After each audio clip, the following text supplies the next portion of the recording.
Tape www.suividécole-au-sénégal.com. À école au Sénégal, c'est facile, tu n'as qu'à te connecter. Tape école au Sénégal, les leçons sont beaucoup plus détaillées. Voilà, chers élèves, donc au niveau de la vidéo précédente, on vient de démontrer que donc un f de m est un vecteur constant si m, petit m égale à 0. N'oubliez pas que petit m, c'est la somme des coefficients. On va voir maintenant donc si petit m est différent de 0. Qu'est-ce qu'on avait déjà? Donc on avait f de m égale à alpha 1 ma1 plus alpha 2 ma2 jusqu'à alpha n man. On avait aussi f de a vecteur, f de m vecteur et f de a vecteur. On avait alpha 1 aa1 plus alpha 2 aa2 jusqu'à alpha n aan. Donc f de m, f de a naturellement. Et on avait donc démontré que la différence f de m vecteur moins f de a vecteur, on avait trouvé quoi? Petit m. Donc on avait trouvé petit m est là ma. Donc au niveau de la vidéo précédente, c'est la dernière relation démontrée.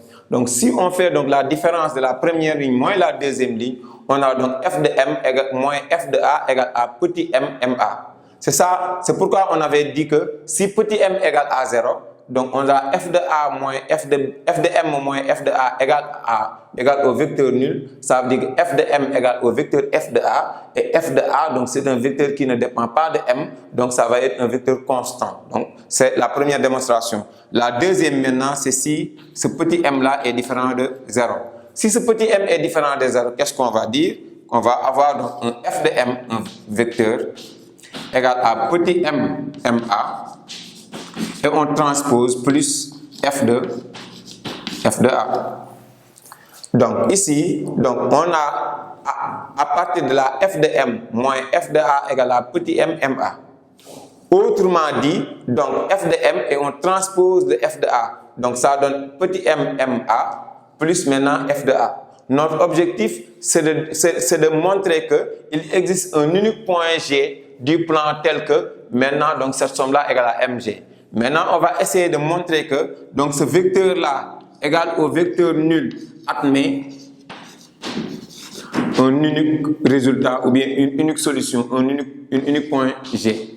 On va essayer de montrer que l'équation f de m égale au vecteur nul admet une et une seule solution. Maintenant, à partir de là, donc je vais continuer l'équation en disant que donc petit m ma donc égal à combien?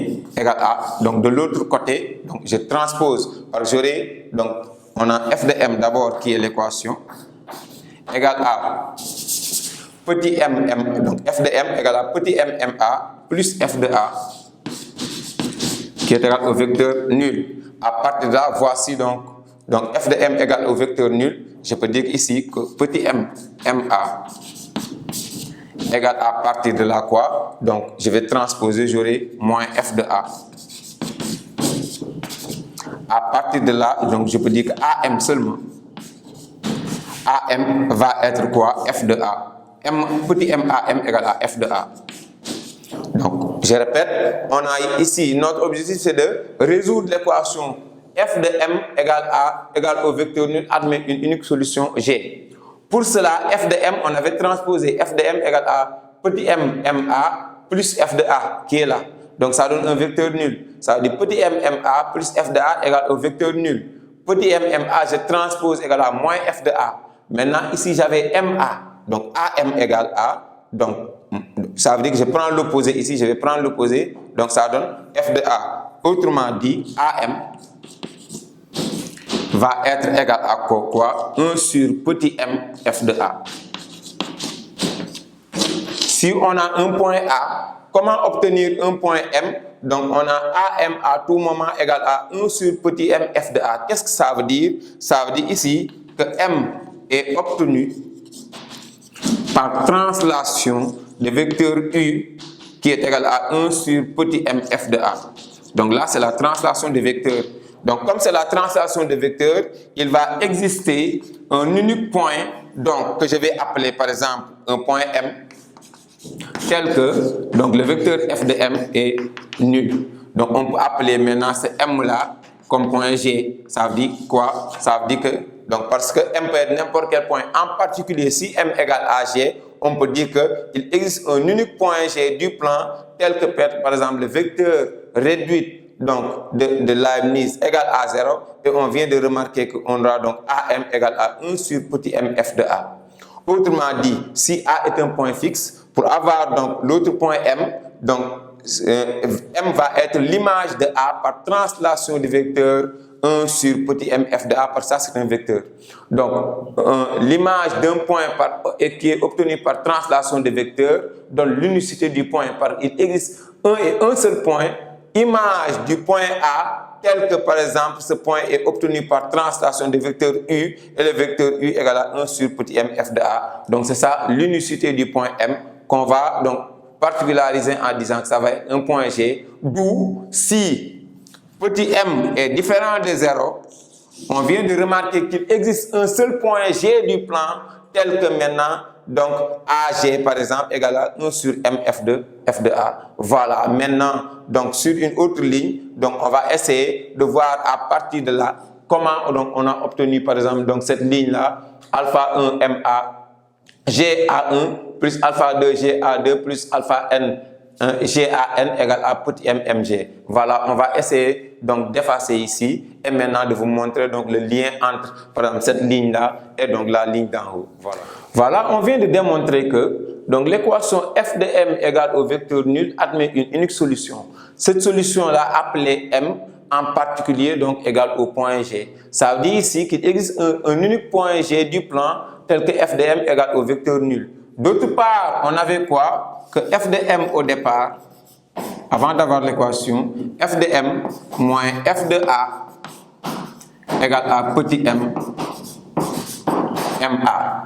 Donc, en particulier, je remplace le point A par le point G. Donc, j'aurai f de m moins f de g égale à petit m, donc mg. En remplaçant donc le point A par le point G.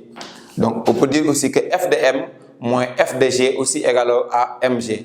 Or, qu'est-ce qu'on sait? Que f de g égale au vecteur nul.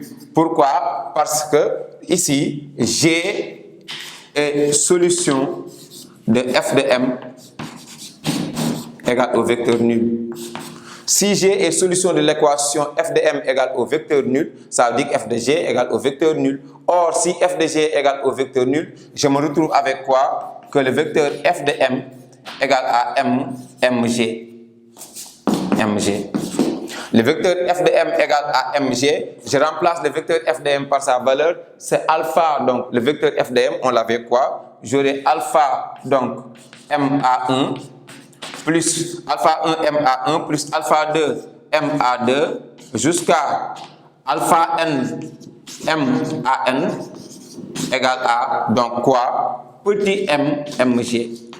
Donc c'est ça, donc le postulat de l'hypothèse alpha 1 ma1 plus alpha 2 ma2 plus alpha n man égale à petit m mg. Donc ce petit m là, donc c'est la somme des coefficients alpha 1 plus alpha 2 plus alpha 3 jusqu'à alpha n. Donc ici, il va exister un unique point G tel que donc la relation réduite de la fonction de Leibniz égale à donc mg. Donc c'est ça qui a été donc proposé au niveau des deux premières lignes et on vous avait proposé donc une vidéo pour démontrer par exemple cette relation là. Donc on peut dire à chaque fois que si on a une fonction vectorielle de Leibniz, c'est la fonction f de m qui est définie donc de cette façon là.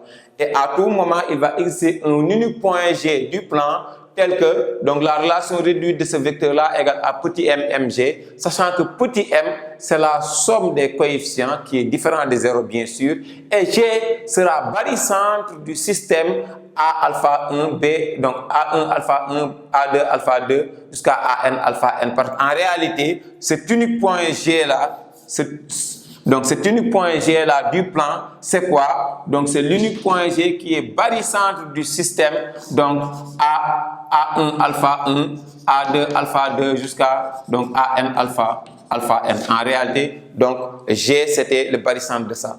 Maintenant en première, donc notre point de départ c'était déjà ça. On nous avait dit que G est barycentre donc de ce système-là. Démontrer que donc la relation peut être réduite comme ça. Là-bas, c'était simple, il suffisait seulement d'introduire donc le point G au niveau de la fonction de Leibniz. Mais là, donc ce qu'on nous avait dit en première, donc on doit retrouver ça en conclusion en terminale. Ça veut dire qu'utiliser la fonction de Leibniz, la relation réduite, et montrer que par exemple donc cette somme-là donne petit mg, sachant que petit m, il faut savoir que c'est la somme des coefficients. Et ce g là, donc c'est le barycentre donc, qui a été donné donc, depuis le début en première S. Voilà, donc vous pouvez donc visualiser cette vidéo là, reprendre les démonstrations parce que c'est bien aussi de pouvoir démontrer en terminale S1, c'est pas seulement donc les propriétés donc qui sont intéressantes, mais l'énoncé de la propriété, l'énoncé du théorème et aussi la démonstration du théorème. Donc vous visualisez ces vidéos. Après, donc, je vais vous donner d'autres vidéos qui nous permettront d'avoir des exemples beaucoup plus concrets sur ce qu'on appelle donc la fonction vectorielle de Leibniz. Voilà, merci.